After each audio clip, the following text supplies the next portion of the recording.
All right, so tonight we are going to have Jessica Otero come up and speak. We will have the mic obviously open. Are you good with us interrupting you with questions? Okay. And she's good with us interrupting her. Yay. Yeah, that was the first thing I was going to mention is, feel free. And like wave to get my attention. I might get kind of pulled into this, and so I'm going to try to be very aware of just space for questions. So I'm excited about this.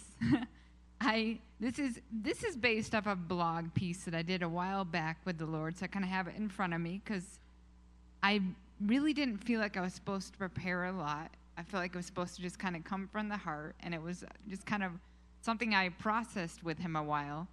But to begin with, kind of pull into what I want to talk about with co-creating, I wanted to hit a little bit on the fact that we mentioned the subject of prayer a couple weeks back. And some of the things that kind of came up with that were just the aspects that, like the relational aspect of prayer, just the emphasis on that over the transactional aspect, and how God is just always in the moment, and that so oftentimes that is what prayer is all about, is actually being with him through whatever we're going through. Even if we don't necessarily see that particular miracle we were praying for, we get through the end of it and realize that was the whole point of it, is him being through us with it, even though the outcome may be completely different than we would expect. And there was a lot of emphasis that we put on just the fact that God is always good, no matter what the outcome is, and that all things are in his hand, so that peace that we can have, and that peace of being able to take that into prayer, and it not needing to be this striving, this begging. It is all from a place of peace and rest, because all things are in his hand, and he is good, and he is always in the midst of it. So I just wanted to kind of highlight those particular things that were brought up when we talked about prayer, since it was a few weeks ago. And my own personal journey with prayer, I used to be on an intercessory team.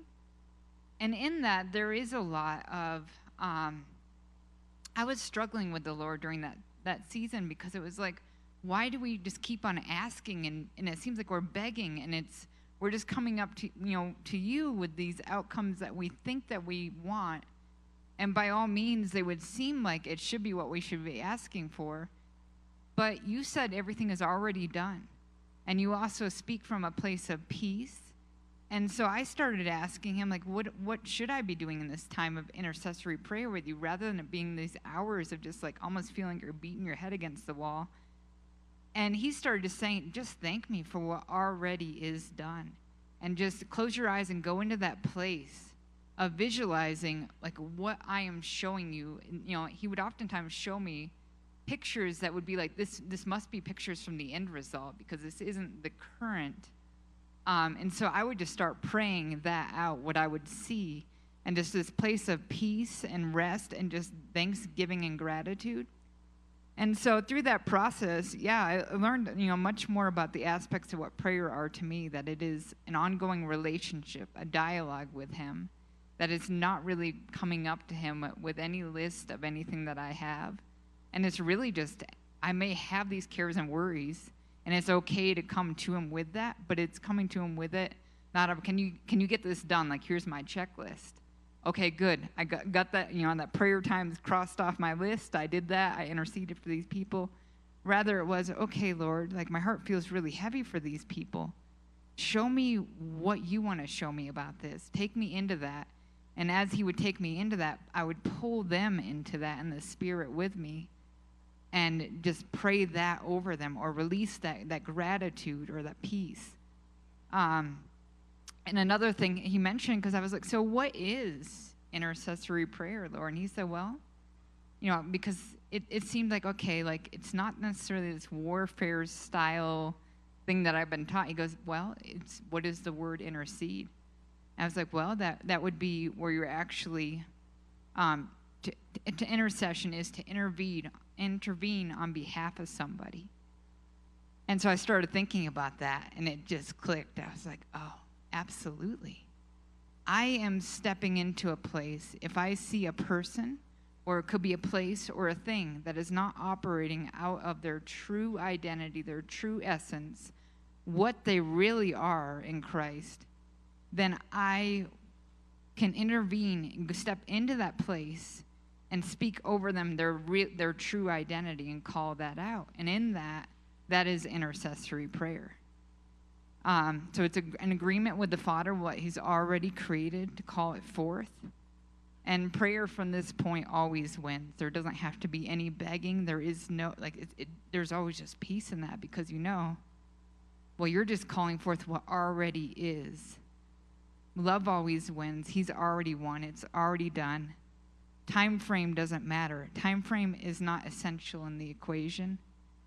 And it can bring you to a place of, I'm just in agreement, and I'm going to call out the true identity of this person, this place, this thing, and that's how I believe the intercessory prayer really works.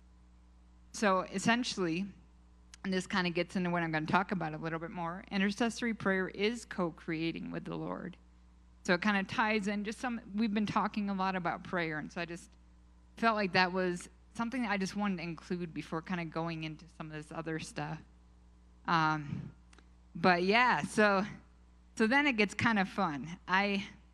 This blog piece that I wrote a while ago was based off of a dream that I had.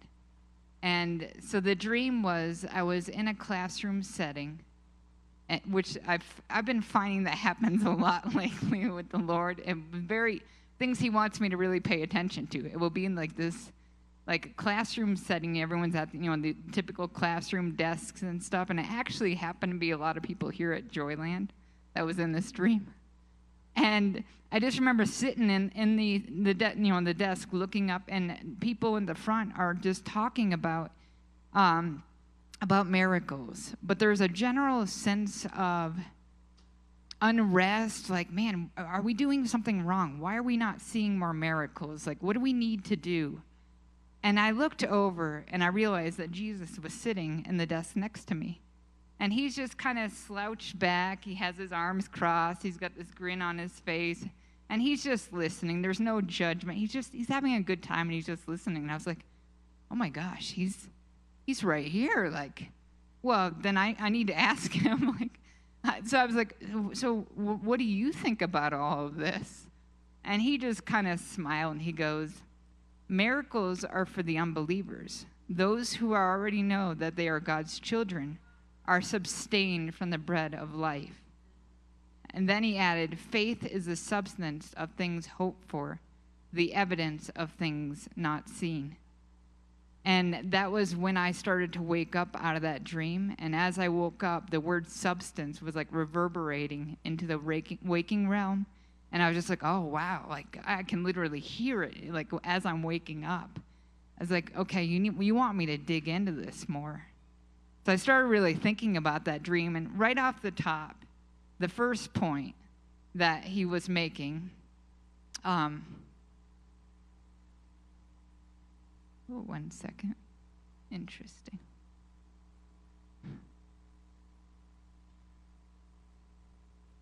All right, so the first point was the aspect about miracles. And yes, absolutely, miracles are amazing. And he so loves to bless his children with miracles. And just as much as we love to receive them, even more so, he loves to do it. But there is an aspect where there is something deeper with the miracles, where they're just a temporal change in this temporal realm. And there's so much more that he's actually doing, and that his end result is.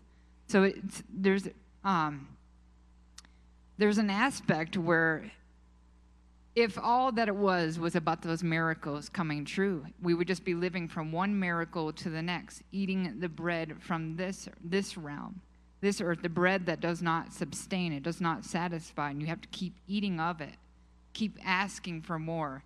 You're not sure if you're actually loved because you're basing the love of, well, that prayer wasn't answered. There's, maybe I missed something. Maybe I need to do more.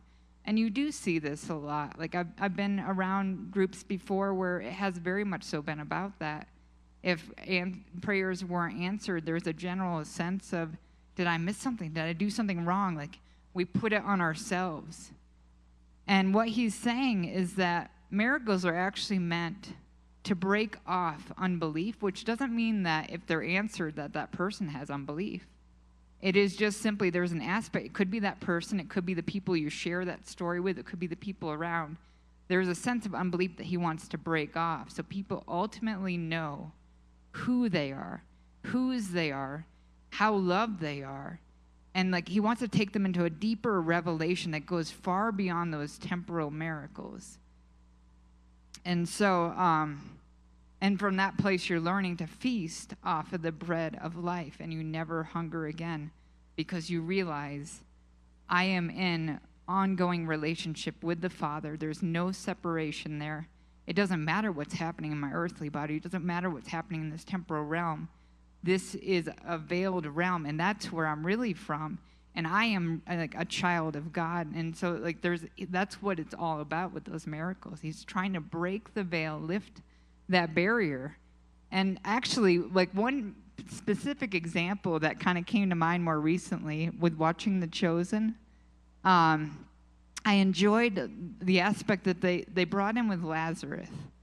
And it made a lot of sense. Like seeing them play it out and the words like from the Bible kind of come to life in that aspect. I was like, yeah, that's what he meant when he said, I say these words out loud specifically for you around me to hear and see this.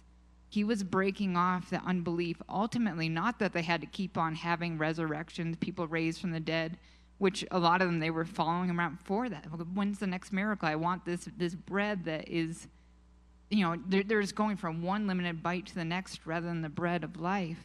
And realizing that what he's saying is, no, like, you are all children of God. You are all loved and treasured so dearly. You have no lack. And death has nothing to do with that. Death can't limit that. But yeah, so he was trying to break off unbelief, and he was breaking off unbelief. So that's kind of the first point in that. And if there are any questions, please feel free. But then the second point in that dream, as I started trying to dig into what do you mean when you were reverberating, the word substance? Okay, I've heard that with faith. It's like, no, like, go deeper into that. So I started, usually these things will unravel over the course of a couple of weeks, months even. And this particular one, it was like little pieces here and there that would come, and it would, oh, that's part of this. Oh, that's part of this. And so what he would, so with Hebrews 11:1, which was what he was referencing when he said, faith is the substance of things hoped for, the evidence of things not seen. I started to realize that faith, it's a substance that's rooted in Jesus.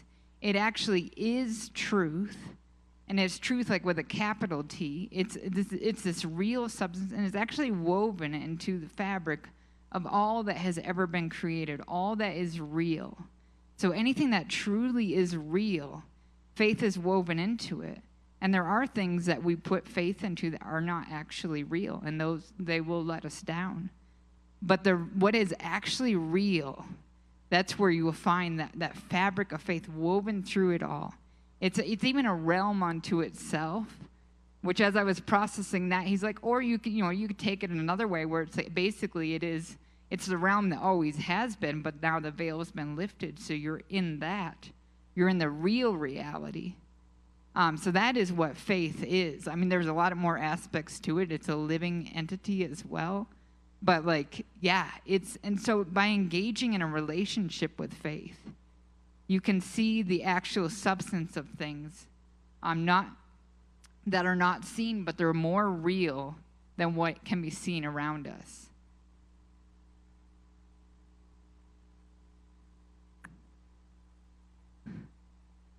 So it's and from this place, that's where you start to co-create. Because you're able to live out of this place where things are truly real, where things are their true essence, their true identity, their true nature, where you will actually meet who you truly are. You will understand who he truly is. You'll understand the aspect of love in its true form, its pure form. And from that place, you're able to co-create with the Lord, and you can call forth the unseen into being. And that's another aspect of the idea of bringing heaven to earth. That is doing that with faith. Sorry, this is a little choppy just because I'm kind of pulling. I don't want to miss stuff, and so it's like, let's see here. So this substance of faith, like one might say, okay, so can anybody just engage with that? Well, you have to. It only actually responds to us when we're operating in our truest identity as sons created in the image of our Father. So creation responds because it recognizes our voice when we understand that we're in alignment with the Father's voice. So the God in us resonates with the God in all of creation. He's in everything. He's in us. And as a result, when you're able to line up with these truths and these realities, creation responds from that place because it will only respond to his voice. And so the pulling forth of faith and calling it to man, pulling forth from the realm of faith and calling forth it to manifest is always for the purpose of removing the veil of unbelief and allowing and uniting a mind and heart to be who we always have been. And so that goes back to the miracles. The whole point of the miracles is to show us who we really are, to show us who he really is, to show us where we actually reside and the nature and character of who we really are. And that is the point of calling forth this realm of faith, is to do that as well. And so that's the co-creating that we can do that can create those miracles. And hope. So then I started looking into that verse, and I was like, okay, so hope is a big part in that verse as well. So like what, I started kind of trying to break down like that aspect. What does hope play in that? And the idea that, to the extent that I have gotten to, is that hope is the cord that pulls faith into being, that pulls that realm into this realm, is through that cord of hope. And it's not at all affected by time. And that is one of those amazing things, because the realm of faith doesn't run off of our timeline. But then the one that really got me, because then it just kind of clicked. And actually, I think it was another dream, too, where I was drifting off to sleep, and then I woke up. And then the words faith, hope, and love were just like right there on the tip of my tongue. I was like, oh, that's interesting. And he goes, yeah, you've been diving into faith, into hope, love. And I was like, oh, and there's that verse. There's that verse, 1 Corinthians 13:13. It has all three of those, too. I was like, okay, so what is love? I was like, oh, I get it. Because love is the ultimate driving force of all of this. You cannot pull on the realm of faith with hope if you don't have love. Love is the driving force behind all of this. It's who he is. It's who we are created to be. It's what we are. It's, us in our purest nature and form. And so, yeah. So here's a little note. There was one time, just processing, how powerful love really is, and this driving force in all of it, and the different aspects of what love is.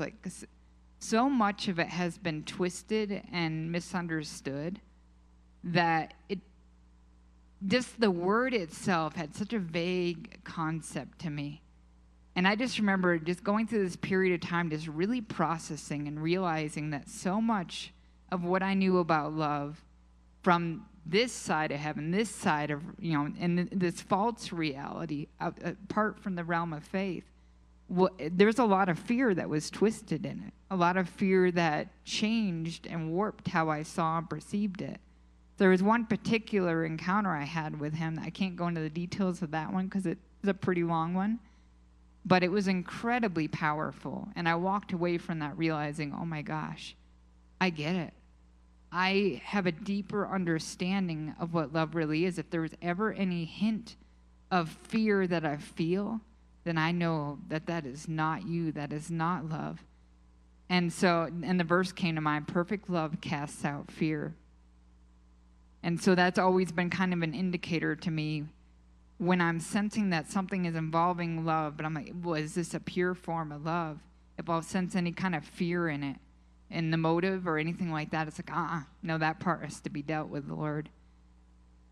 But so there was one day where I was talking to him and just thinking about it. I was like, oh my gosh, like, man. And I just remember blurting out, like, love is the most powerful force in the universe. It is crazy. And then I stopped. It was like, uh-oh. And then this was a couple of years ago. And so I stopped. I was like, oh my gosh, Lord, I'm really sorry. Like, no, you're the most powerful force in the universe. Like, what am I even thinking here? And I just remember him just laughing. It was the Father who was laughing. He goes, well, it is a good thing that I am loved then. And just going back into that sheer bliss of like, yeah, it does. It all just makes so much sense.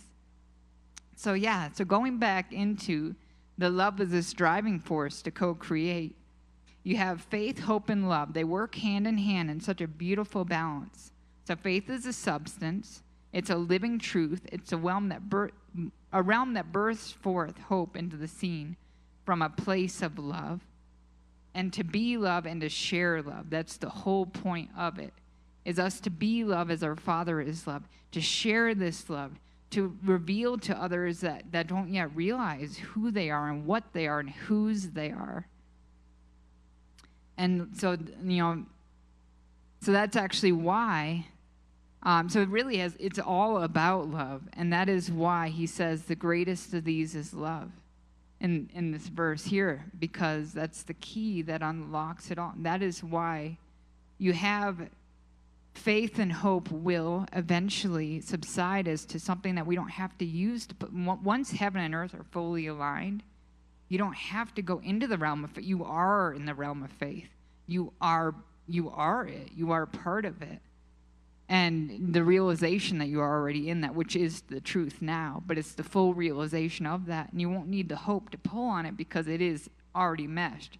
But love will always remain, because that's the driving force of it all. That is the whole point of it. That is what it is all about. So it's really, kind of to sum up, the majority of this here, it really has never been about the miracles. And yet like I said, he absolutely loves to bless his children. But the truth is that we are living in the greatest miracle already. And that is the reality of who we already are, who we always have been, where we already reside, the perfection in that. And that he wants to unlock that in us. It's all about that relationship. And knowing that we've always been his children, we are created in his image. And once that veil is removed and you are awakened to the reality that you live with the greatest miracle you can imagine, then it just becomes all about about being a part of pulling heaven and earth together and co-creating so that all of creation can know what already is and be a part of that. I feel like I went through that pretty fast, but I probably had a lot of repetition. I'm nervous. This isn't. Yeah, it's something I'll need more practice on delivering this, but any questions? Thank you.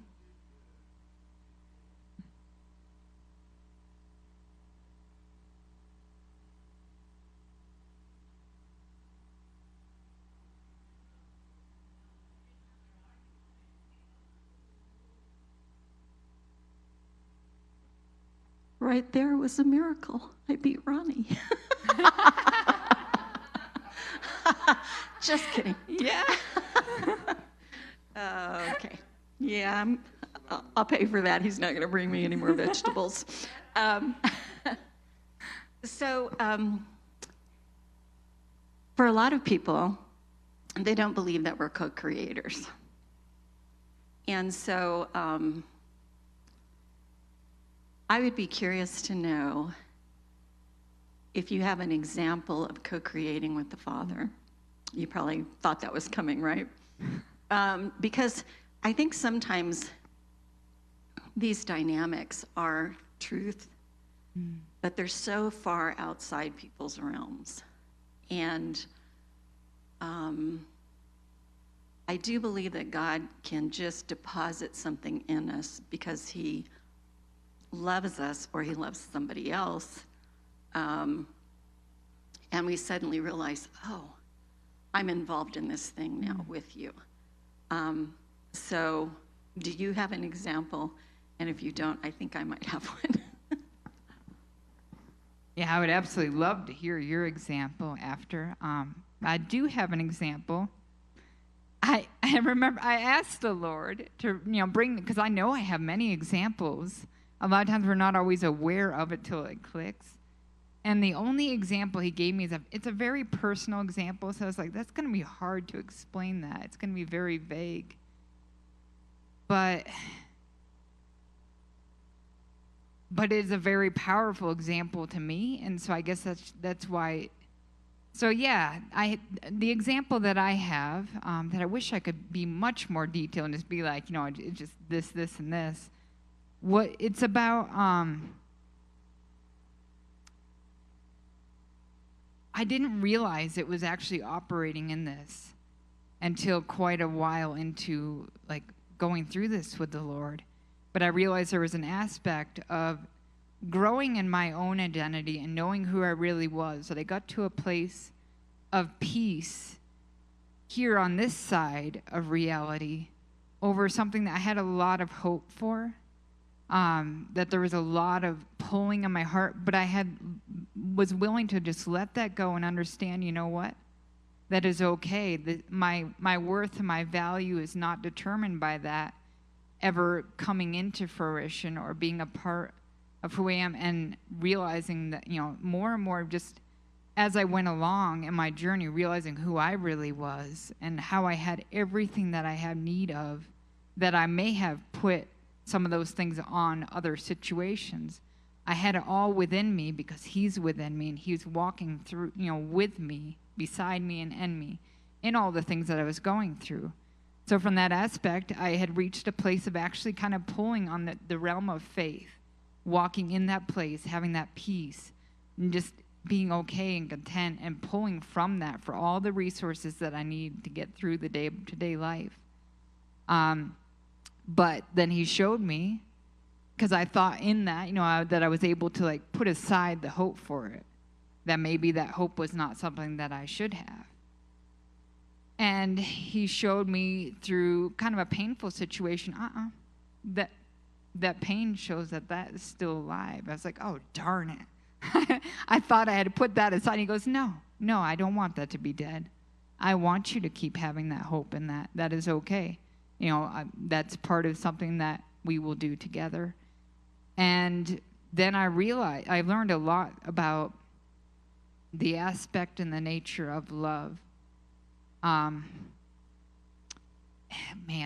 this sounds so weird trying to share this in this setting. I wish he had given me a very simpler one, but I realized that there was an aspect of agreement with other people too, and that when other people were in that certain place, then that realm of faith was actually able to be tugged on, and I saw things in the spirit, like true. That's what shocked me. I was like, well, this is not of this realm. There is more going. This is actually, we had a part of pulling on something from another realm in the spirit and actually manifesting here in this realm. And we had a part in that, Lord. And so that was where it like clicked. I was like, you did that. You used faith, hope, and love. And it was not in your time frame, because that would not have actually been using love. That would have been different motives and stuff. You did it from actually like the pure essence and nature. And then when he became involved in it, when the timing was right, then yeah, it was co-creating with the Lord. And that's very simple aspect. This was one that came to mind for Sterling. Sterling wanted, it doesn't always work this way, but Sterling, I remember one day came to church. He was in the car and he goes, I really want tacos. I was like, well, that is really random, Sterling. Like, do you even know what tacos are? We hardly ever have them. He goes, yeah, I just really want, I just have a craving for that. And we get here to church, the service wraps up. Somebody comes in from their restaurant with a whole bunch of leftover tacos. And I just had to laugh. But the Lord kind of pulled that up when I was asking for examples. He goes, well, that actually was an example of he was co-creating with me. And sometimes he makes it really simple like that. So, yeah, you share yours. Well, it's in the realm of healing. So I'm going to turn this way. So my niece had a baby, and the baby was really, really sick. And so my sister kept calling me and saying, can you I don't know what to do. Can you do this? Can you do this? And I just felt like all of a sudden, I just saw what was happening. And you guys know me, I'm going to cry.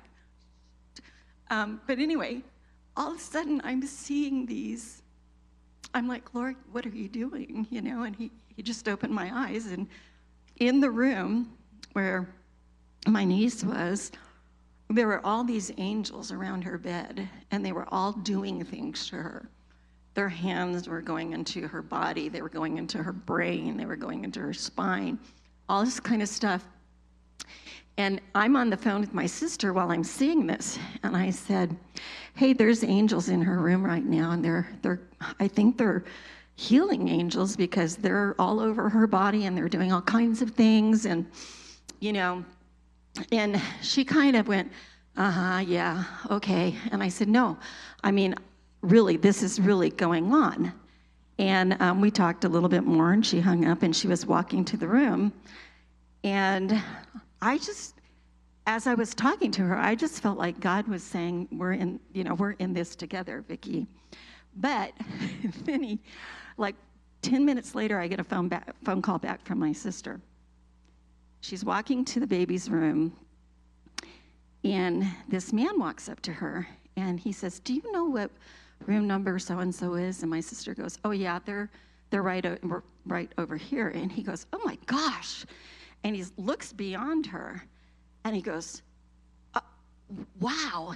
And my sister looks, and it's the room my niece is in, her grandbaby.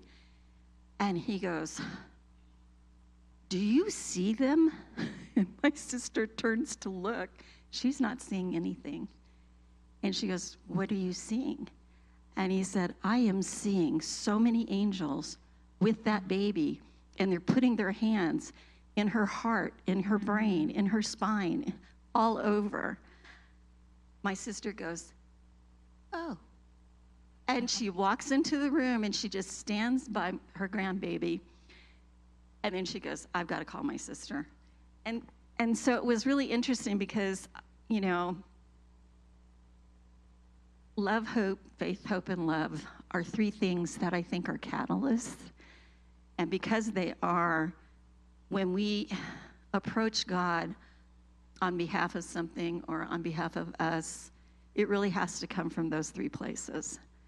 It can't come, like you were saying earlier, like it can't come from selfishness or revenge and I know that sounds silly, but I have talked to so many people who have actually prayed vengeful prayers for people, and they don't realize that kind of stuff can really lead to not good things for you. And so I just feel like God is so good to take us through these things, and we're actually able to see what he's doing, and in the seeing, we're actually participating because, in a sense, I don't know if it's permission that we're giving to the situation or if it's our love that's flowing into the situation, our faith, our hope, because my sister certainly didn't have that. She had the love, but she didn't have the faith, and she didn't have the hope. And so sometimes I think we utilize those three things on behalf of others, and that's where our co-creation stuff happens. Yeah, I love that. Absolutely. I love this, and it's such good stuff.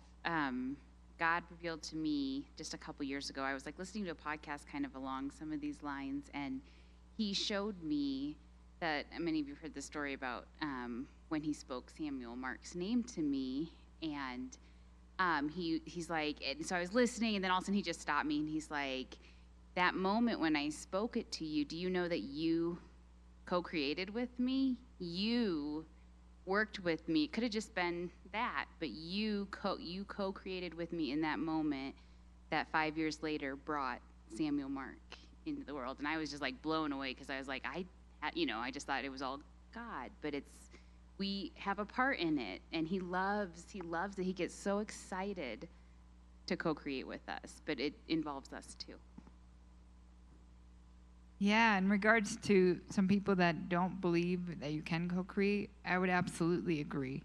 It's an agreement, because otherwise God is operating outside of love, and he can't do that. He would have to force something to happen without us agreeing. He does not do that. That is not his nature. And so it is co-creating with us, and he has so much patience for it.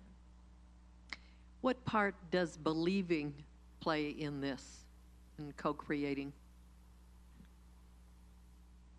See, it's tricky, because a lot of these words are very vague concepts, and they can mean so many different things, I feel like.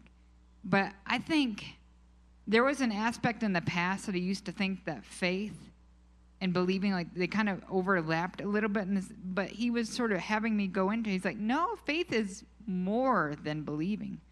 Faith is the substance. Maybe the believing is a part of when you because the miracles, him encountering us, is him pulling off the unbelief, the veil. And so I almost feel like that's, in a sense, what it is that belief is that veil being lifted, or him helping us or other people, because he works through other people, helping us step through and realize, and then that belief becomes stronger and stronger as you realize that is the reality. That is who I really am. But interactions with that love, interactions of tasting that love, even if it's from because it is okay. We all start from a place of like growth. It's always about growth and that gentleness and him walking us through it. And so it is okay that we start in a place where we have to learn how to do it. Kids don't. And so there's an aspect where there's a lot of things are in the false reality around us that create that unbelief. And then we get to actually like experience it with the Lord, having that be removed. And maybe that's part of the process, is the joy of rediscovering what I think we already knew when we were kids but forgot. But yeah, I think the belief is something that happens through interacting with love. I think that's what it is. Thank you. Yeah, this is really good, Jessica. I know it's your first time. You did great. I love the subject. I just wanted to say, for me, the co-creating term was actually something new since Global Sons Network. They talked all the time about co-creating. And I kept asking God, what is that really? I think there's really a day coming where we're going to be able to create things right out of thin air, because he said, greater things than me shall you do also. Absolutely. Well, what does that mean? If he could do it, means we're going to do it. And he said, I'm going to have you do it better, as much as we can imagine that. But when I think of co-creation, just recently, we've started taking our people, when we're in Ascension, especially in communion time, we go up and we pray for the people during that time, people that God puts on our heart, because we know, like my granddaughter had some issues with the heart. And I'm asking the Lord kind of what's behind that situation, what is it that she's going through, maybe spiritually or emotionally, that's adding to the chaos of her health. And he started showing us some things about hurts from her past, and the fact that she's defensive because of those hurts, and some of that she carries with her all the time, not to mention she's got 5 children, but it's a lot on her, and it's a lot of burden. So we started praying for that and getting to the bottom of the issues on what might be the resolve. I felt like that was co-creating with God, because he was giving me the information we could pray for her the way he told us to pray for her. And we even suggested some things that she could take. Maybe she's dealing with parasites or whatever. Lately, there's a lot of parasites in some foods, and people are having ailments connected with that. And so we were able to suggest a biodefense thing that she could use. But God does that often, and it's often in a time of prayer. And I've learned not to put them in a box. You know, a miracle is, I mean, it just happens immediately. And many of us, Meg and I, both have experienced a healing miracle. But there's other things we've prayed for, and he showed us different people to go to, whether it be a physician, you know, if it happens to be alternative health method, which is our preference, he shows us that, you know. And I'm thinking, yeah, he's given the information, but then I'm carrying it out for him as he designed. And that's co-creation for me. So, praise God. Absolutely, yeah.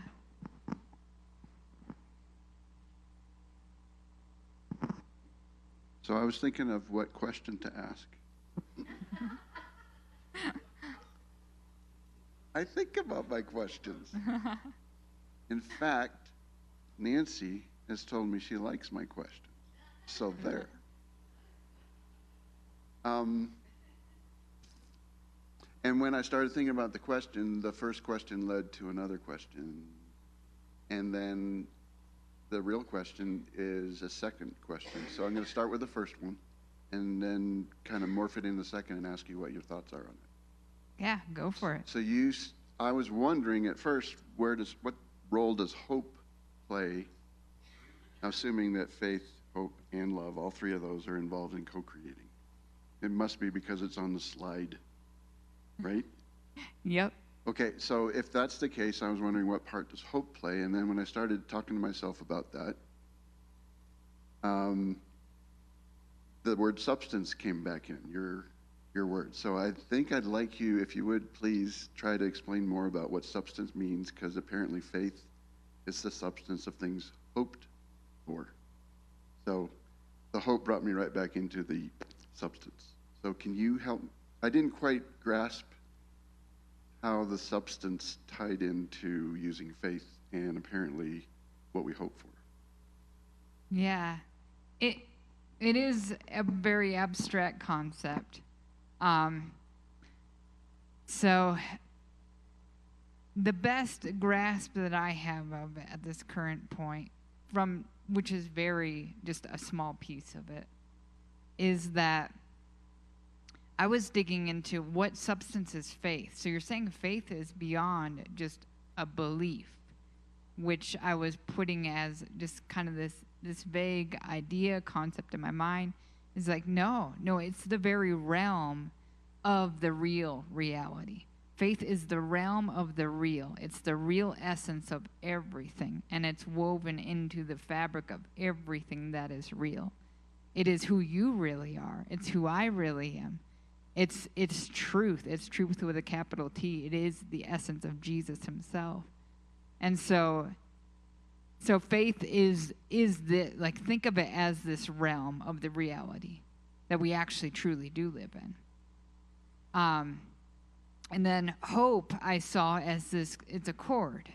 Hope is this cord that you actually, when you have the grasp of what faith is and you're co-creating with the Lord, you're like, okay, so take for example, I'm dealing with Sterling, and he's operating from, we'll go back to an example of about a month ago or so with eating. He had a choking incident. A lot of fear crept in, and that fear caused him to think, I can't eat anything. I can't eat anything that you have to chew. I can only swallow, and even swallowing, it's like the tiniest amounts of food. I mean, it was pretty serious. It was alarming. And so from that aspect, it's like, okay, well, you're operating out of fear. Love is who you really, it's your essence, it's your identity. This is not who you really are. Who you really are is who I see in that realm of faith. So I'm gonna put that cord of hope out there, And I'm going to grab onto who you are, and I'm going to pull that into the reality. I'm going to pull heaven into earth. I'm going to align the realities and do this with the Lord. Do this out of a place of love, not out of I want to control you because I'm frustrated with how long this is taking for you to eat a meal. I am doing this from a place of love, and because I'd get frustrated. But then it's like, what? Now you're not running the system the way it's really supposed to be run. So the Lord would bring me back into, this is out of love. This is out of how much you see who he really is in that realm of faith. You want to pull that in using love, and you're just going to keep on doing it. And time does not matter because love always wins. That is the real truth. And just keep on doing it. And that would be another example of co-creating with the Lord. And now he is eating just fine. And it literally just clicked. Like one day just clicked.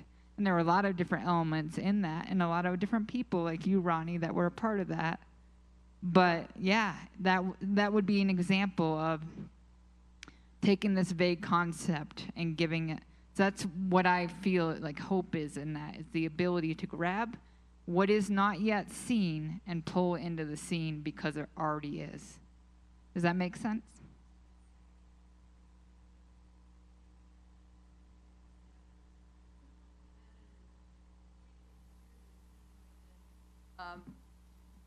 That substance that we hope for is the realization of what we're asking for.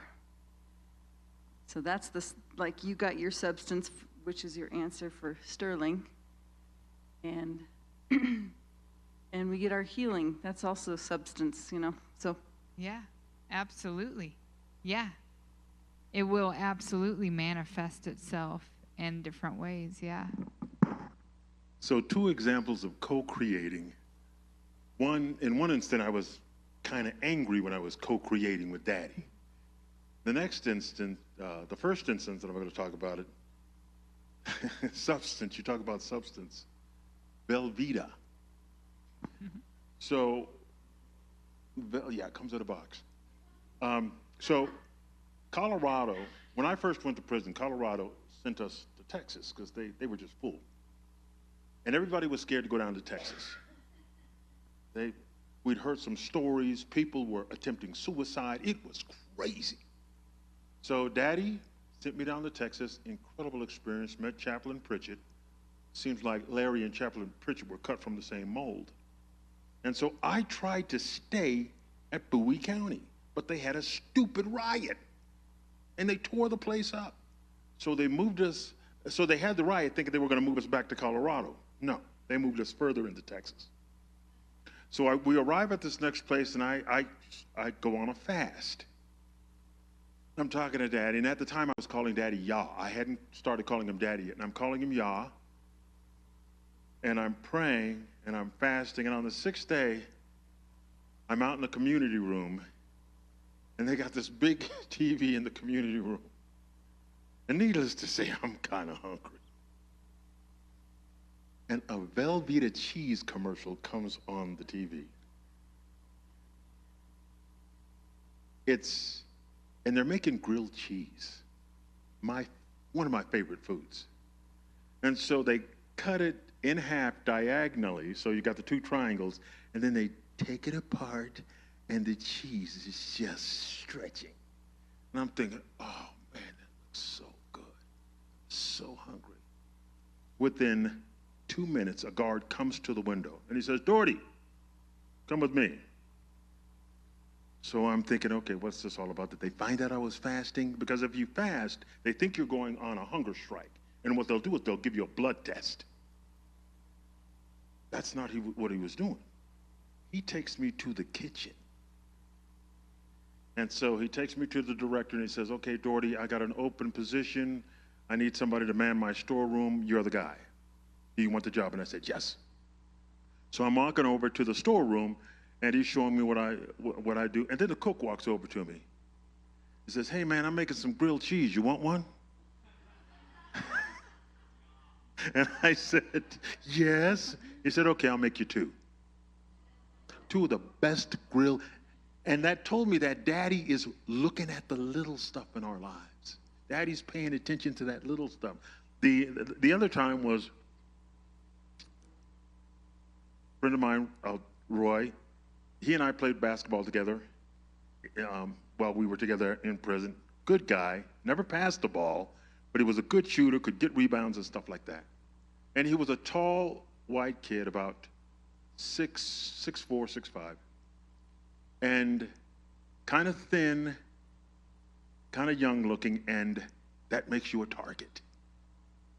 So he had come out to the yard, and he was almost in tears. And there were a group of us, and he came to me and started talking about what was going on, how he's getting harassed, and that just ticked me off. I got so angry, and I had my Bible in my hand. In fact, a couple of us had our Bibles in our hand, and so I was familiar, and I think it was Psalms 59, and I flipped over to Psalms 59. And I said, everybody grab hands. And I prayed, I read that psalm like a prayer. And I wanted I wanted y'all to get these guys and keep Roy safe. So we prayed the prayer, and I'm serious, I was angry. I was angry when I prayed that prayer. And so we finished praying, and we played a little ball, and Roy goes back to his room, and we're thinking about him, praying about him, worrying about him. See him 2 days later, and the people that were harassing him got transferred out of the facility. Everybody, it was like 3 guys that were in his pod harassing him, all got transferred out.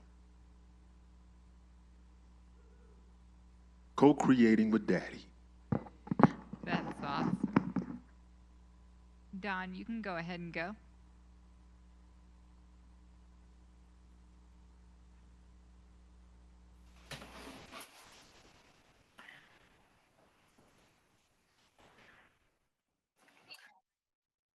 Oh, okay. I'm curious what part, or if any, does imagination have to do with this? It has everything to do with it, yeah. That was actually one of the things I learned through some of the process, was the incredible power of imagination and engaging in the realm of faith. Yeah.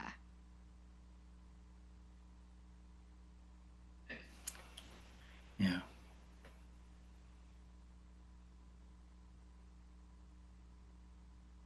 I was looking the definition for co-creating, and I found out that is working with others, and we are working with God.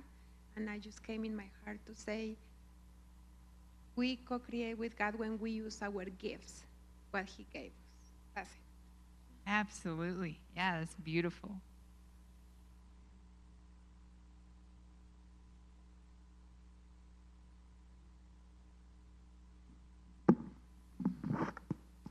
I'm going to turn around because I like to look at people's faces whenever I'm sharing. Anyway, 3 things have come to my mind as everybody else was sharing here. Number 1, 1 Corinthians 6 says that we're called to be co-workers and co-creators together with God for the establishment of His kingdom and His righteousness in all the earth. So I have a lot of extensive teachings on co-creating. One of the other things that I wanted to bring up is the Word says God never does anything in the earth until He first reveals it through the mouth of His servants, the prophets. If we really understood the prophetic nature that we're called to by our own identity, then we also have to realize that there's power in every word we speak. So one of the teachings that I do is to teach people that every single word you speak creates something. It either creates to the powers of darkness or it creates in the powers of light, but it does create something. Even our breath creates. So when we inhale, and we're inhaling the breath of God, and we hold that in our heart, and we exhale, we're actually creating something called a nano-universe. And a nano-universe is so tiny that we cannot see it, but it is being created with the release of our breath. A nanoparticle is only 1/3000th of 1/3 millionth of the size of a proton. So you can create an entire universe just by breathing.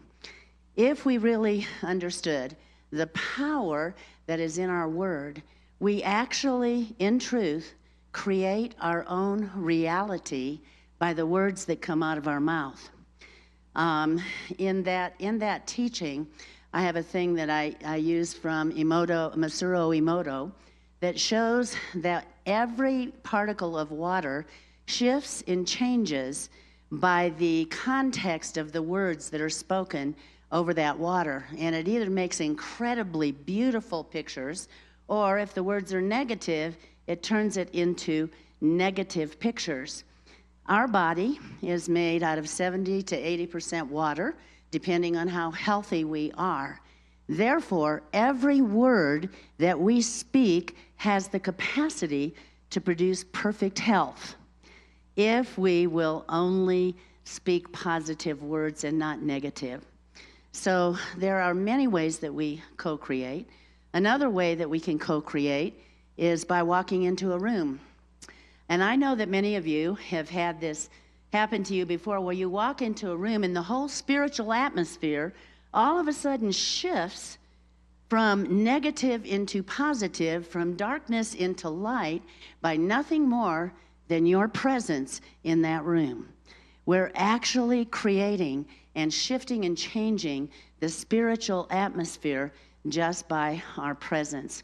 So I just want to say to you, thank you for bringing all of this up. And to me, the primary force of the whole message is that in the age of the church, it was okay for us to do love or to give love or to act out of love. But in the age of the kingdom, we must become love, because that's what he is. And our whole purpose is to be conformed to his image. So the more conformed to his image we get, the more our capacity to love even our enemies, even the people that hate us and say all manners of evil against us, that love shifts and changes their spiritual environment too. So thank you, Jessica. Thank you.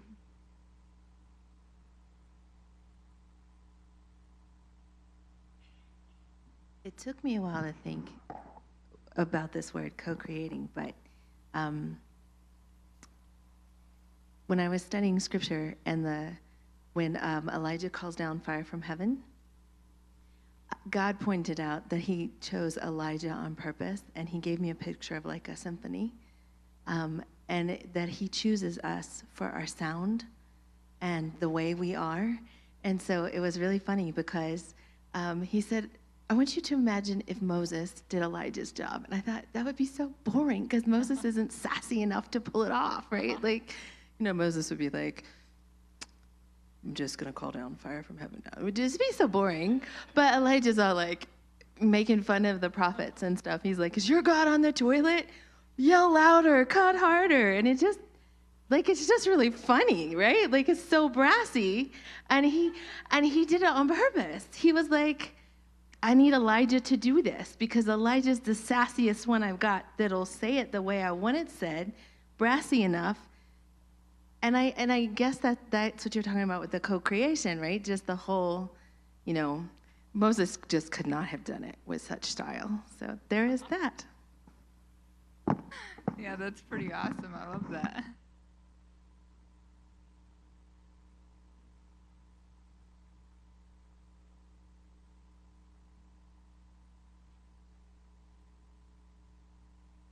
Well, should I go ahead and get Larry back here with the kids? All right. Thank you guys so much.